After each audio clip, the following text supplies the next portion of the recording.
category. I Awkward can tell you. situations. Oh, okay, go. Awkward situations. Yeah, okay. So I don't know if I've told this one, but my buddy Alex and I, uh, my really good friend from about the age of 4 onward, because we were born within 4 days of each other. Uh, or I guess The I battle should have said kid. four. No, no, not Battle. Different kid. Different Alex. Oh, okay. Yeah. Um, but Alex and I were really good friends, and throughout our whole entire elementary school existence, we used to hang out with each other. We usually wouldn't get to hang out with each other a ton because we lived semi far apart, like a good 20 minutes drive away. Um, and our moms would just not really want to go that far outside of the neighborhood, I guess. Or he had a life and I had a life, whatever that means in elementary school. Um, but anyway, Alex and I were great friends, and every time we'd hang out, we just had a blast and we'd play video games because his mom had a time limit for video games, and my parents did not. Um,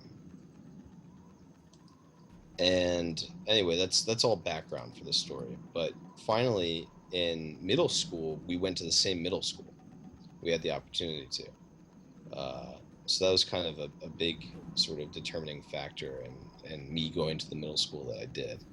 Uh, and in eighth grade, I want to say, we had this teacher, and his name was Mr. Ferrucci. And Mr. Ferrucci was like this 30-something-year-old guy, like late 30s. He had been a Red Lobster cook for a while during his life, a chef. He would call himself a chef, but he had been a cook. Um, and he really wanted to be our friend.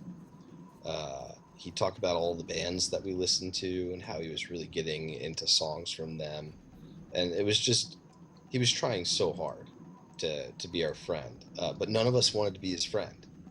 Uh, so he ended up getting bitter about it, sort of as the year went on. And so, in a sort of uh, concession toward that, Alex and I one day decided that we would try and do that. Like we'd include him in what we were fucking around with and doing. Doing was we were playing with the font set in Microsoft Word, and they have a font set that looks like the newspaper clippings that serial killers send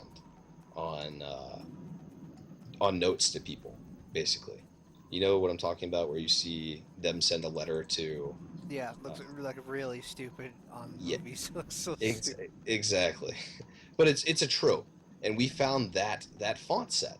So we typed up a fake kidnapping letter, uh, like we've taken your daughter, blah blah blah, and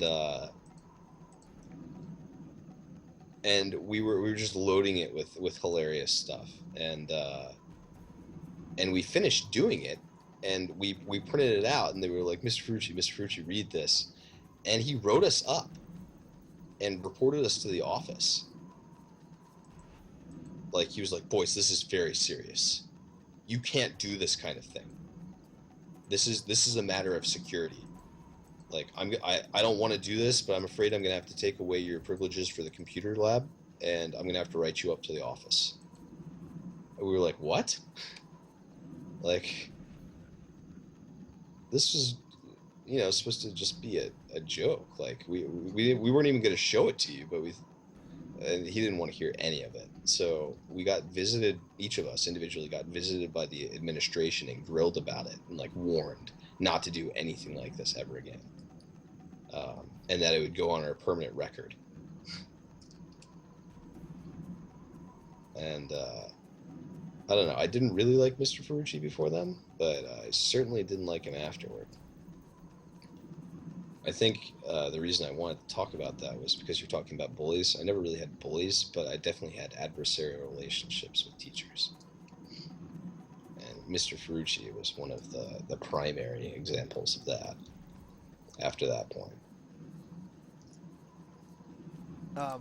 What was another teacher with whom you really did not get along? I had this